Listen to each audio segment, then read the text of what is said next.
Here's your wrestling news for January 26, 2021. And your headlines for today include WWE Network to be exclusive to NBC's Peacock. WWE reportedly earns $1 billion on deal, how existing customers are impacted, pricing, and other critical details explained. Major botch by WWE for Edge's segment on Raw. Why is the Hurt Business the most dominant WWE Raw faction, teasing a split? Botched ending during WWE Raw match, Dana Brooke took a nasty bump from Nia Jax. Is Riddle set for a massive title win post-Royal Rumble? Breaking news on Triple H's in-ring future. Several AEW talents headed to Impact Wrestling this week. Vince McMahon's brother Rod McMahon passes away. WWE adds several entrants to 2021 Royal Rumble match. I don't think I'll ever want to work without him one way or another. WWE's Roman Reigns on his relationship with Paul Heyman, and more.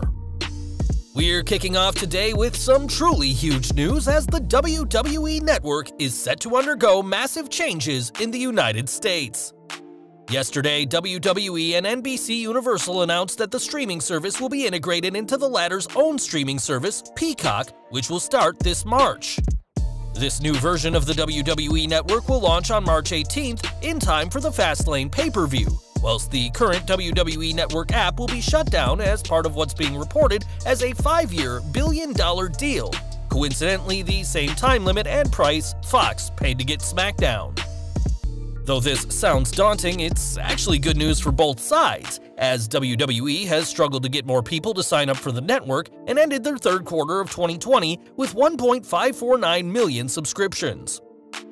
As part of Peacock, which already hosts some WWE programming, they now have the opportunity to reach the service's near 26 million users, though it's unclear how many of those are paying subscribers. This is also good news for the fans, as WWE Network will now have a cheaper option, with fans being able to pay $4.99 a month for a Peacock subscription with ads, or continue paying $9.99 for an ad-free service which includes all other Peacock content, including shows like The Office and Parks and Recreation. With over 17,000 hours on the network already, this will be a mammoth move for WWE, though it's reported that the WWE Network branding will remain present at Peacock. It's interesting that this announcement has been made in the midst of NBC Universal closing down its NBC Sports service, and there's rumors that NXT and Monday Night Raw may be forced to move due to the incoming sports shows, which will now air on the USA Network. It's worth remembering that this deal only affects the US audiences at this time, though this deal may affect other countries if Peacock chooses to launch overseas. In a statement, WWE didn't specify what'll happen to existing network accounts in the US, and Variety reported, "The companies plan to share details of how existing WWE Network subscribers in the US will be switched to Peacock, that is, whether they'll be automatically subscribed to Peacock in the next few weeks. Nothing will change for WWE Network subscribers outside of the US. While this may seem like breaking news, the signs of this move have been there for years, as Vince McMahon has made it clear in the past that he was open to selling some of his content to other distributors.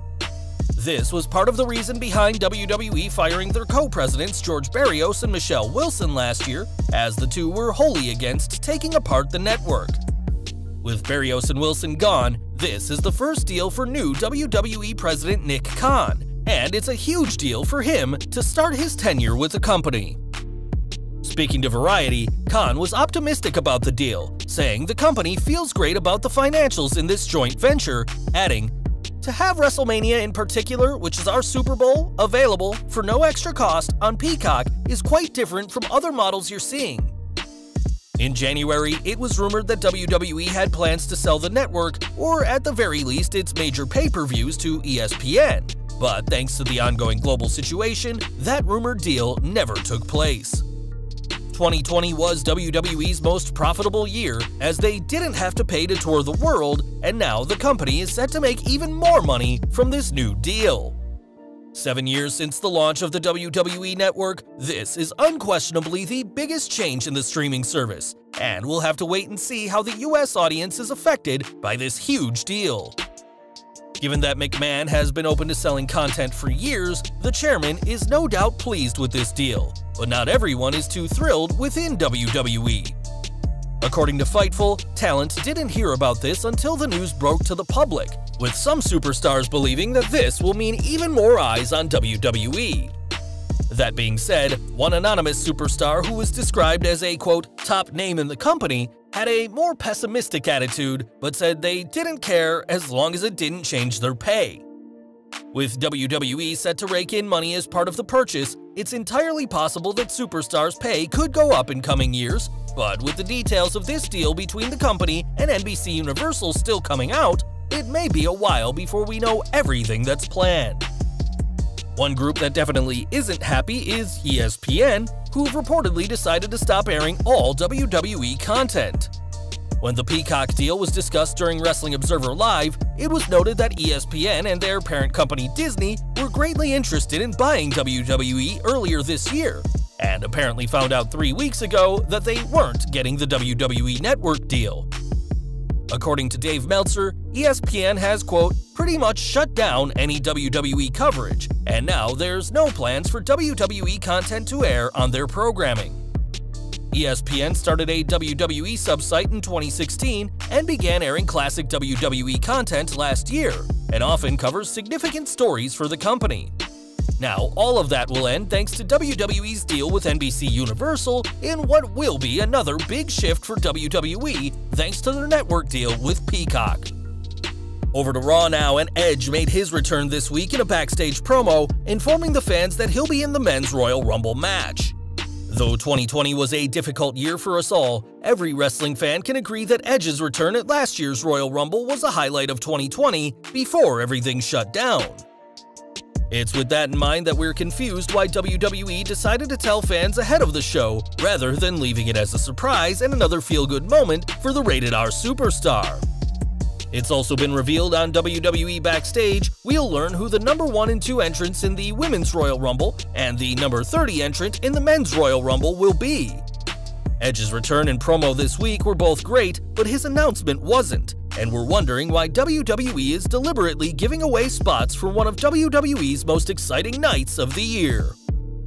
More from Raw as the cracks are showing in the Hurt Business, who squabbled this week much to the disappointment of the fans. Unlike Retribution, most fans love the MVP-led stable thanks to their strong booking, and the group remain over despite being heels.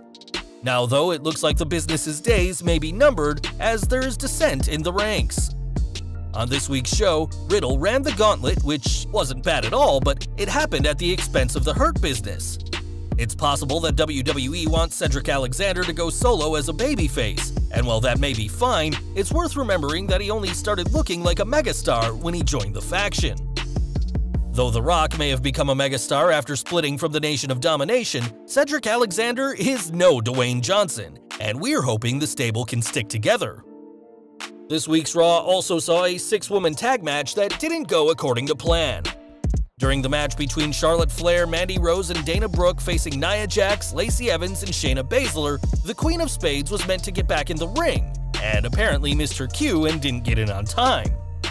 It's no secret that referees are told to call matches as if it's a shoot, and that's exactly what the ref did, counting Baszler out and giving the faces the win. After the commercial break, Adam Pearce was sent out to restart the match, but this wasn't the only botch of the match. During an awkward chokeslam from Nia Jax, it looked like Dana Brooke landed on the back of her head, but PW Insider reports that Brooke was said to be fine after the match. Hopefully all 6 women will have better showings at this Sunday's Rumble, and will be able to avoid these botches from now on. This week's Raw also saw Riddle in action, and though he didn't have a star-making performance, he did defeat 3/4 of the Hurt Business to earn another shot at the United States title. This will be Riddle's second attempt at the title, and given that this will be his long-awaited rematch, we wouldn't be surprised if the King of Bros is able to beat Lashley for the gold on Raw. Triple H news next, as the 14-time world champion recently returned to action on the January 11th Raw. This match marked the game's first match in over a year, and during an interview with the Hindustan Times, he didn't rule out an in-ring return. Speaking about replacing Drew McIntyre after the champion tested positive, Triple H said, "I got the call. Every time you get the opportunity to show up in front of WWE fans, even though not in person, you hate to pass up on that opportunity. As far as a one-off is concerned, we'll see as far as me stepping back in the ring. Last year, the game celebrated 25 years in WWE, and though he may not have many matches in him left, the WWE COO isn't finished in the ring just yet. Impact Wrestling news next, and tonight's show will see an influx of talent from AEW. After defeating Chris Sabin and James Storm last week, Private Party will return to Impact tonight alongside Matt Hardy ahead of their Impact World title match with the Good Brothers at No Surrender. Fans will have to wait until February 13th to see if the AEW tag team can bring the Impact titles to Daily's place, but until then, it's clear that both companies are happy to continue with this partnership. Back to WWE now, and Vince McMahon missed this week's Raw in a very rare occurrence given that he also missed last week's SmackDown. With that said, the boss had a very good reason, as sadly, his brother Rod McMahon has passed away. A member of the U.S. Air Force, Rod died on January 20th at the age of 77, and after retiring from combat, formed North American Metals Inc. with his wife Janice in 1987. It's currently unknown what his cause of death was, but Ringside News are reporting that this is why the chairman has been absent from recent shows. It's now unclear whether Vince will make it to this Sunday's Royal Rumble pay-per-view, but our deepest condolences go out to Vince, Linda, Shane, Stephanie, and the entire McMahon family at this sad time. Now, we previously mentioned how Edge returned to Raw this week in a segment that wasn't exactly needed, but he wasn't the only person confirmed for the men's Royal Rumble match. On Twitter, the company confirmed that John Morrison and Sheamus will be entrants in the 30-man match, bringing the total announced entrants to the men's Rumble match to 16. Back on this week's 3-hour show, Mustafa Ali also declared his participation during Raw, but revealed he'll be replacing the injured Kofi Kingston, who is dealing with a fractured jaw. It's ironic that this is happening, as it was Kingston who replaced Ali in 2019's Elimination Chamber match, a swap that ultimately led to Kofi becoming WWE Champion at WrestleMania 35, and now Ali is repaying the favor on the former World Champion. Over to SmackDown next, as Roman Reigns has dominated the blue brand since his return at SummerSlam 2020, capturing the Universal Championship just a week later. Not only turning heel, Reigns aligned himself with Paul Heyman and seemingly doesn't have any plans to split with his special counsel. Speaking to CBS Sports, the Tribal Chief described Heyman as a pleasure to work with, and spoke about the extra effort that the ECW magnate goes for him. He said, "This man has gotten me towels from the hotel to make sure they're big enough, to picking me up custom steaks from the butcher last week. This guy does not cut his corners. He really is all hands on deck. I don't think I'll ever want to work without him one way or another." Reigns' current work as a heel is often praised by fans as the best work of his career, and if the Universal Champion has his way, fans can expect plenty more of the Tribal Chief and his special counsel. And we're ending today with some entrance music news, as a theme song can often make or break a superstar. Recently, Jinder Mahal spoke about his own entrance theme in an interview with WWE India and revealed that a certain someone is a fan of the song. He said, "Tamina one time told me that she was in gorilla position, where we make our entrance right before the stage on the ramp. She told me that when my music hit and I went out, Vince was dancing at his table to my entrance music. So although I have not danced to it, Vince McMahon has." Mahal returned to action at the Superstar Spectacle, which McMahon wasn't present for in gorilla position, but if he had been, we can only imagine what kind of moves the chairman would have been busting out.